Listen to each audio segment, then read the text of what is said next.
खात्मा नसीब फरमाए और ईमान के साथ जन्नत में दाखिला नसीब फरमा दे। अपनी रहमत के सदक़े में जन्नत में दाखिला नसीब कर दे, हुजूर की शफाअत नसीब कर दे। आमीन आमीन या रब्बल आलमीन बिजाहिन नबील अमीन सल्लल्लाहु अलैहि वसल्लम। और एक और तरीके से भी मिलती है, ये भी रिवायत समात फरमा ले, दिल झूम उठेगा। आप में से बहुतों ने सुनी होंगी, जिन्होंने नहीं सुनी तो वो भी सुन ले। जुल्फा जंजीरें मैंने पढ़ी थी अल्लामा अरशद कादिर साहब की किताब में। हारून रशीद जब बगदाद का खलीफा रहा है, उसकी बीवी जुलेखा एक मरतबा अपने कनीज़ों के साथ सवारी पर सवार होकर बगदाद के आसपास ही जो बाहर खुला इलाका होता है मज़ाफ़ात में निकली, सबब में देखा वक्त के मशहूर बुजुर्ग मजजूब अल्लाह वाले हजरत बहलुल दाना जमीन पर बैठे हुए कुछ कर रहे थे, कुछ कंकरियां कुछ पत्थर यहाँ वहाँ बना रहे, कुछ कर रहे हैं। नीचे उतरी, अकीदतमंद थी ना सब, ये जो पुराने अकीदतमंद जो ये जहाँ देखेंगे ना पिछली तारीखों में, तो सब अल्लाह वाले, सब वो इन्हीं अकीदों वाले मिलेंगे, मोहब्बत करने वाले मिलेंगे।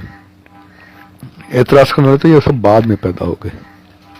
ये अकीदतमंद थी कि हाजिर हुई आपकी खिदमत में, अस्सलाम वालेकुम हुजूर, ये क्या कर रहे हैं, ये जमीन पर क्या कर रहे हैं कंकरियों से यहाँ वहाँ। फरमाया जन्नत के महल बना रहा हूं, जन्नत में महल बना रहा हूं। फौरन कहा हुजूर मुझे बेचेंगे? ना बेचूंगा ना। कहा कितनी कीमत? कहा 1 दिरहम। लीजिए 1 दिरहम, आ जाए ये महल तेरा।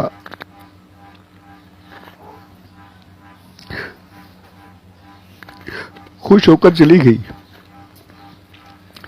ये नहीं कि आप ये क्या कर रहे हैं, क्या बात है, ये शिरक है, बिदअत है, जन्नत तुम्हारे बाप की है क्या कि तुम बाश बेचते? बेटे कुछ नहीं, ये अल्लाह वालों पर एतराज करना, अपने ईमान को गारत करना है। गई। दूसरे दिन रात जब गुजरी, सुबह में हारून रशीद आया बेगम के पास। जुलेखा क्या किया? फरमाइए हुजूर क्या बात है? हारून रशीद कहता है कि मैंने रात में ख्वाब देखा कि जन्नत में जा रहा हूं, एक महल है, उस महल के दरवाजों पर, खिड़कियों पर, हर तख्ती में, हर जगह तुम्हारा नाम लिखा हुआ है। ये महल जुलेखा का है, ये जुलेखा का महल, ये जुलेखा का। तुमने किया क्या महल में? तुम्हारा नाम दुनिया में भी हयात में लिख दिया गया। मैंने कुछ नहीं किया, मैं तो गई थी खरीद कर आ गई। हजरत बहलुल दाना से खरीद लिया मैंने। अच्छा मैं भी जाता हूं। ये भी पहुंचा, देखा वही काम शुरू है, वही जमीन पर पत्थरों को यहाँ वहां कर रहे हैं, कंकरियों को यहाँ। आया सरकार क्या कर रहे हैं? फरमाया जन्नत के महल बना रहा हूं, तो मुझे बेचेंगे? हाँ बेचूंगा। बोले क्या कीमत है? इरशाद फरमाया तेरी आधी सल्तनत, तेरी आधी सल्तनत कीमत है। बड़ा हैरान हुआ, सरकार ये क्या कर रहे हैं? जुलेखा आई थी तो 1 दिरहम में आपने दे दिया, मुझसे आधी सल्तनत मांग रहे हैं। जवाब देते हैं, अल्लाह का वली जवाब देता है जुलेखा आई थी, उसने खरीदा, बगैर देखे मान लिया, बगैर देखे माना, उसे 1 दिरहम में मिल गया। वो बगैर देखे आई थी और मान गई। तू तो देख कर आया, तुझे आधी सल्तनत देना पड़ेगी। तू तो देख कर आया है, वो बगैर देखे आई थी। सब कुछ ये अल्लाह वालों को, इस पर शक करना ही नहीं चाहिए यार। पीछे भी मैंने हदीस पाक सुना दी थी, सब ने सुना होगा कि जब अल्लाह कुर्ब अता फरमा देता है, सरकार फरमाते हैं जब नवाफिल पढ़ते हुए जब उस कुर्ब पर पहुंच जाते हैं, उस मकाम पर, तो फरमाया कि उसका हाथ मैं बन जाता हूँ जिस हाथ से वो पकड़ता है, उसका पैर मैं बन जाता हूँ जिस पैर से वो चलता है, उसकी आंखें मैं बन जाता हूँ जिन आंखों से वो देखता है, उसकी जबान मैं बन जाता हूँ जिनसे वो बोलता है। यह हदीस कुदसी है। अल्लाह फरमाता है कि मेरे बंदे को इतना कुर्ब अता फरमा देता हूँ। तो फिर शक करने की बात ही नहीं रहती यार, बंदे का अमल रहता ही कहाँ। अल्लाह अज़्ज़ व जल उन्हें वो कुर्ब अता फरमा देता है कि जमीन पर बैठे हुए जन्नत के महल बनाते भी हैं और बेचते भी हैं। तो ये शक करना, ये शक की बीमारी। یہ مت کیجیے. تو جنت ایسے بھی مل جاتی ہے, اللہ والوں کی بارگاہوں میں بیٹھنے سے بھی مل جاتی ہے.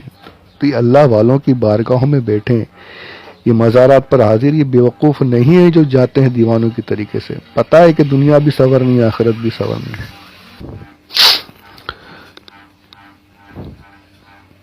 تو ایسا کوئی, کاش ایسا کوئی ہمیں بھی مل جائے. اور یہ نہیں کہ آپ کو جن کے نام ہیں, فلاں بزرگ ہے, حیات ہیں, تو ان کے پاس, ارے جو اللہ والے ہوتے ہیں نا وہ اپنے آپ کو چھپاتے ہیں, یہ اللہ ہی ظاہر کر دیتا ہے. اللہ اپنے بندوں کو, اپنے نیک ولیوں کو اللہ خود ظاہر فرما دیتا ہے. ورنہ اللہ جنہیں مقام عطا فرماتا ہے اور جنہیں ظاہر کرنا چاہتا ہے اس طریقے سے ظاہر کر دیتا ہے. پھر ساری دنیا پلٹ پڑتی ہے, قدموں میں لوٹتی ہے. دیکھا ہے, ہم نے بھی دیکھا ہے. جو پردہ فرما چکے ہیں وہ بھی, اور حیات میں بھی جو ہیں, ایسا دنیا کو ان کے قدموں میں لوٹتے ہوئے دیکھا ہے. ارے زندگی میں نہیں مانا, جن کی حیات میں لوگوں نے نہیں مانا, تو پھر جب انہوں نے پردہ کیا تو پھر لوگوں کی آنکھیں کھلی. پھر اللہ نے ان کو, کہ یہ وہ تھا جن سے تم اختلاف کر رہے تھے, یہ وہ ہے, دیکھو اس کا مقام.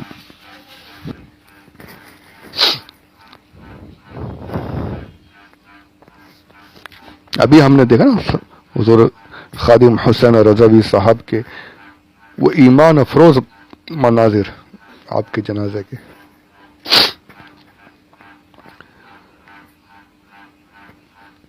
جب گئے تو اس شان سے اللہ نے بلایا.